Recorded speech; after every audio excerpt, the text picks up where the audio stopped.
بر محمد و آل محمد صلوات اللهم صل على محمد وآل محمد. برائے عصمت شہزادی بی بی خدیجۃ الکبریٰ سلام اللہ علیہا و صلوات اللہ علیہا بآواز بلند صلوات.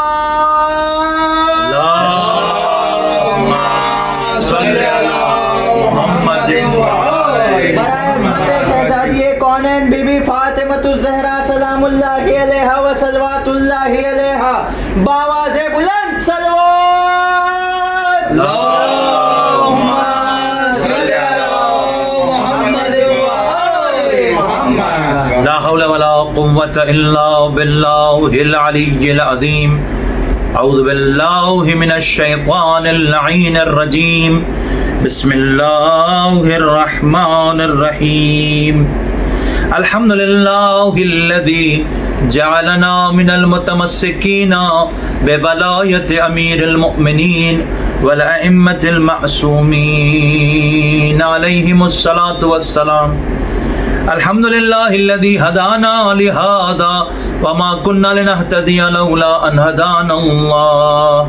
ثم الصلاة والسلام والتحية والإكرام على النبي الأمي القرشي المكي المدني الهاشمي الأبتهي التهامي طبيب نفوسنا وحبيب قلوبنا وشفيع ذنوبنا مولانا ومولى الثقلين جد الحسن والحسين أبي القاسم المصطفى محمد.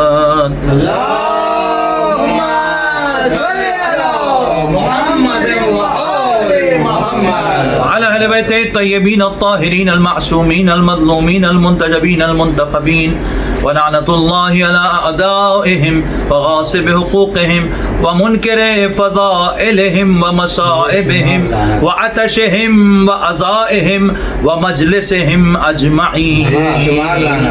أما بعد فقد قال الله سبحانه وتعالى في الفرقان الحميد والقرآن المجيد. بسم الله الرحمن الرحيم. شهر رمضان الذي أنزل فيه القرآن هدى للناس وبينات من الهدى والفرقان. صلوات. اللهم صل على محمد وآل محمد. تمام اہل بیت علیہ الصلوۃ والسلام کے چاہنے والوں کی خدمت میں سلام علیکم یا علی مدد. علیکم السلام علی مدد. ہم تیسرا ایپیسوڈ لے کر آپ کی خدمت میں حاضر ہیں.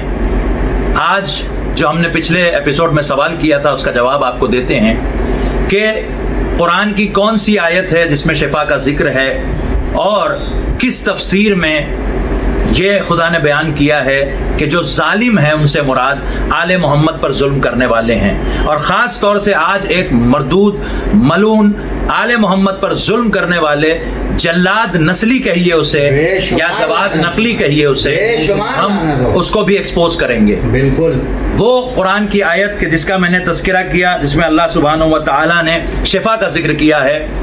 کورونا ہو یا کوئی بھی وبا ہو، قرآن اس سے شفا ہے مگر ایک شرط کے ساتھ. معصومین علیہ السلام نے ارشاد فرمایا وہ شرط یہ ہے کہ قرآن سے شفا تمہیں تب ملے گی جب تم قرآن ہم سے لو. سبحان اللہ. اس لیے کہ پورے قرآن میں کہاں کہاں کس کس مرض کی کیا دوا ہے وہ ہم اہل بیت جانتے ہیں. تفاسیر میں جہاں تذکرہ ہے اس کا وہاں تفسیر عیاشی آپ دیکھیں، اور بہار میں علامہ مجلسی نے کئی روایتوں کو اس آیت کے ذیل میں جمع کیا ہے جس میں آپ نے یہ روایت لکھی ہے. وہ روایت خاص طور سے معصومین علیہ السلام کے حوالے سے موجود ہے. ہمارے اور آپ کے پانچویں امام ابو جعفر امام جعفر صادق علیہ الصلوۃ والسلام،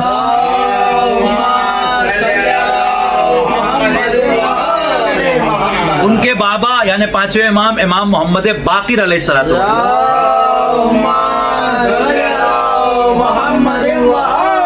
محمد. تفسیر عیاشی انتہائی معتبر شیعہ تفسیر ہے. اس تفسیر میں یہ روایت ملتی ہے، مختصراً میں آپ کی خدمت میں عرض کر رہا ہوں کہ نزل جبرائیل علی محمد بہذہ الآیہ الظالمین آل محمد حقہم الا خسارہ، یعنی سورہ بنی اسرائیل کی آیت نمبر 82.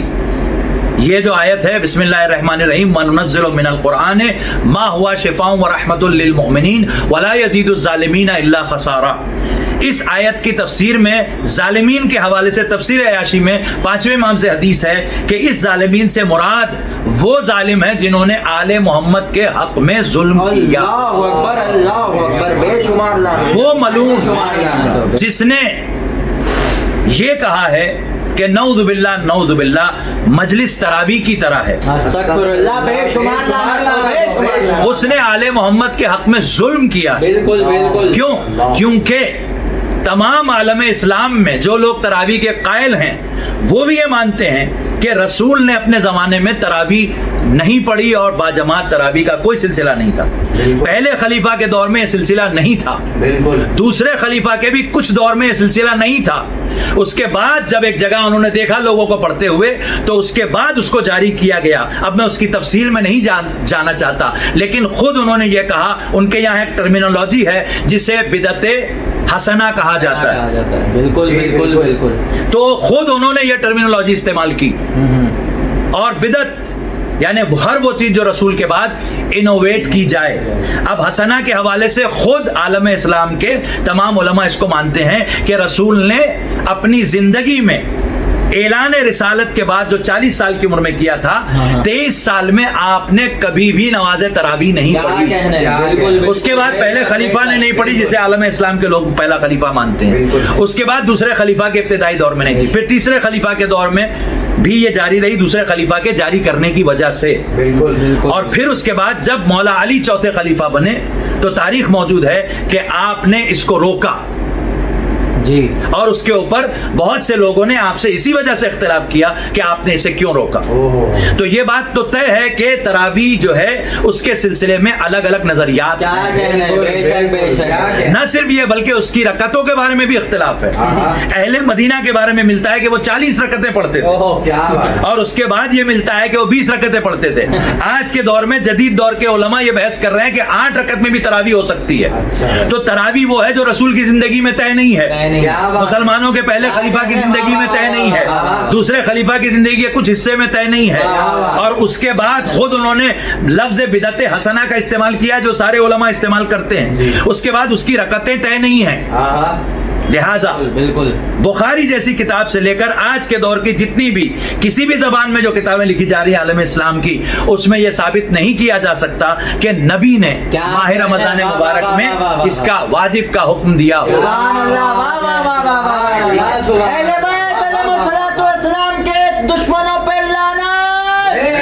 یہ میرے اس سوال کا بھی جواب ہے جو مجھ سے بعض نوجوانوں نے کیا کہ شیعہ تراویح کیوں نہیں پڑھتے. تو شیعہ تراویح اس لیے نہیں پڑھتے کیونکہ شیعہ رسول اور آل رسول کے حکم پر عمل کرتے ہیں. اور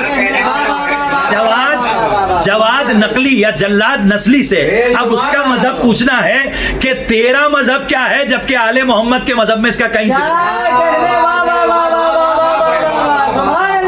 تو بھائی وہ کہے گا نہیں میں نے یہ تو نہیں کہا، میں نے تو یہ کہا ہے کہ حکومت کے لیے یہ ہے کہ نماز جمعہ کے بارے میں وہ تو جمعہ تو واجب ہے، لیکن یہ ہے کہ نماز تراویح جو ہے وہ بالکل مجلس کی طرح ہے. تو تراویح کے لیے بھی جو تراویح پڑھانے والے حافظ ہیں انہیں پیسہ دے دیا جائے اور جو مجلس پڑھنے والے ذاکر ہیں انہیں پیسہ دے دیا جائے. سب کی بات تو چھوڑ، پہلے یہ بتا کہ تجھے پیسہ کون دے رہا ہے یہ بول.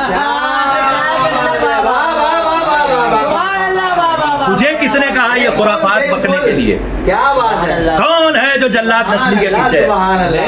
کس نے یہ باتیں اس سے کہی؟ رہ گئی بات جمعہ کی، تو ایسا نہیں کہ جمعہ اختلافی نہیں ہے. جمعہ کے سلسلے میں بھی چاہے امام سجاد کی دعا ہو یا اس کی تشریح میں لکھی جانے والی کی شرح ہو یا پھر دیگر بہت سے مراجع اور فقہا کا نظریہ ہو، جمعہ اختلافی ہے.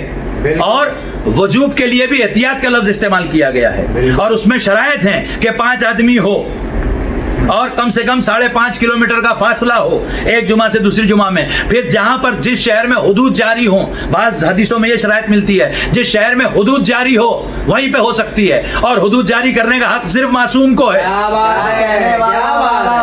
تو یہ غیبت کبریٰ میں نظریہ اختلافی ہے۔ عیدین اور جمعہ کے بارے میں اختلاف ہے، لیکن میں ابھی وہ عنوان اٹھانا نہیں چاہ رہا۔ جو باتیں اختلافی ہیں انہیں تو بڑے زوم کے ساتھ، جوش و خروش کے ساتھ ان کے انتظام کی بات کر رہا ہے، اور وہ مجلس عزائے حسین۔ تو نے ذاکر پر اٹیک کیا، ملون جلاد نسلی جواد نقلی، تو نے اس پر اٹیک کیا ہے۔ میں تجھے ایک جملے میں بتاتا ہوں کہ مجلس عزائے حسین کیا ہے۔ تمام اہل ولا اور تمام اہل عزا اور فرش عزا پر آنے والے یہ جملہ انشاءاللہ اپنے لوح دل پر لکھیں، کیا ہے ذاکر اور کیا ہے مجلس۔ بس ایک ہی جملہ میں کہوں گا کہ کائنات کا جو سب سے پہلا اور سب سے بڑا ذاکر تھا، اس نے صرف اور صرف مجلس عزائے حسین کے لیے اس پوری کائنات کو بنایا۔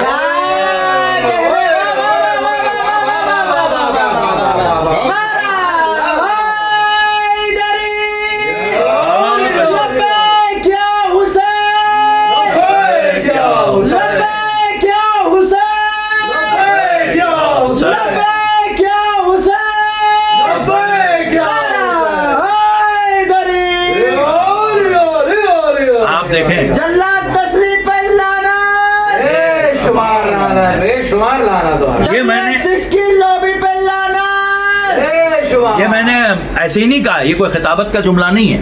جب تک حقیقت نہیں ہو تو خطابت کا فائدہ کیا؟ کیا بات ہے، ہمارے یہاں ہوائی خطابت نہیں ہوتی ہے۔ کیسے میں نے کہہ دیا کہ سب سے پہلا ذاکر اور کائنات کا سب سے بڑا ذاکر؟ اس لیے کہ یہ جلاد نسلی تو ہے تو آدم کی اولاد، لیکن مجھے لگتا ہے کہ تجھ پر وہ حدیث منطبق ہوگی کہ جو مولا کا دشمن ہوتا ہے شیطان کہتا ہے کہ بغیر بسم اللہ کی جو اولاد ہوتی ہے اس میں میرا نطفہ پہلے جاتا ہے۔ تو وہ ہے، تو ضرور وہ ہے، اسی لیے تو ایسی بکواس کرے۔ لیکن جب جناب آدم کا پیکر بنا، جناب آدم کا پیکر ید اللہ نے اپنے ہاتھوں سے سجایا، جناب آدم کو جب ہوش آیا تو جناب آدم نے آنکھیں کھولتے ہی، جیسے ہی روح آئی بدن میں، آنکھیں کھولتے ہی دیکھا بلندی کی طرف، عرش کی طرف دیکھا انوار کو، اور انوار کو دیکھنے کے بعد پوچھا یہ انوار کون ہے؟ جب اللہ نے جواب دیا تو اب اللہ نے جو جواب دیا ہے اس سے اللہ مجلس کا پہلا ذاکر اور کائنات کا سب سے بڑا ذاکر ثابت ہو جاتا ہے۔ کیا کہا اللہ نے؟ انا محمود وہو محمد، میں محمود ہوں یہ محمد ہے۔ انا الاعلی وہو علی، انا فاتح السماوات والارض وہی الفاطمہ، انا المحسن وہی الحسن وہو الحسن، انا قدیم الاحسان وہو الحسین۔ انوار کا تذکرہ کیا، کیا کیا اللہ نے؟ اپنی حمد بیان کی اور پنجتن کے فضائل بیان کیے۔ اب جیسے ہی امام حسین کے ذکر پہ پہنچے جناب آدم گریا کرنے لگے، جناب آدم کا گریا دیکھ کے فرشتے گریا کرنے لگے، جناب حوا گریا کرنے لگی۔ جب یہ گریا سب ہونے لگا، یا بعض لوگ کہتے ہیں جناب حوا کی خلقت بعد میں ہوئی تھی، لیکن میرا عقیدہ یہ کہتا ہے کہ کیسے ممکن ہو کہ آدم تو عزادار ہو گئے پیدا ہوتے ہی اور حوا نہ ہوئی؟ لیکن یہ ایک تاریخی بحث ہے، یہ ایک تحقیق کی بحث ہے، اس پہ بعد میں بات ہوگی۔ جناب آدم علیہ السلام نے گریا کیا اور پوچھا کہ مجھے وجہ نہیں معلوم کہ گریا میں نے کیوں کیا۔ جیسے ہی نام حسین سنا، پہلی مجلس کہاں ہو رہی ہے؟ عرش پر۔ مجلس کا بانی کون ہے؟ اللہ۔ مجلس کا سامع کون ہے؟ آدم اور ملائکہ۔ اللہ اکبر۔ اسی لیے یہاں پر جب بھی فرش بچھتا ہے تو ہم اسے فرش عزا نہیں کہتے، عرش عزا کہتے ہیں۔ اللہ اکبر۔ اب اللہ نے بیان کیا، جناب آدم نے وجہ پوچھی میں کیوں رویا، تو اللہ نے امام حسین علیہ السلام کے مصائب پڑھے۔ تو امام حسین کے مصائب پڑھنے والا کون ہو گیا سب سے پہلا ذاکر؟ اللہ۔ تو ذاکروں کی توہین کر رہا ہے کہ یہ پیسے کے لیے پڑھتے ہیں، اللہ کو کس نے پیسہ دیا تھا؟ بھائی ذاکر جو ہے وہ سیاسی بات نہیں کرتے، بر امریکہ لعنت نہیں کرتے، بر اسرائیل لعنت نہیں کرتے، فضائل اہل بیت بیان کرتے ہیں۔ تو تجھ جیسے گدھوں سے پوچھ کے مجلس پڑھی جائے گی؟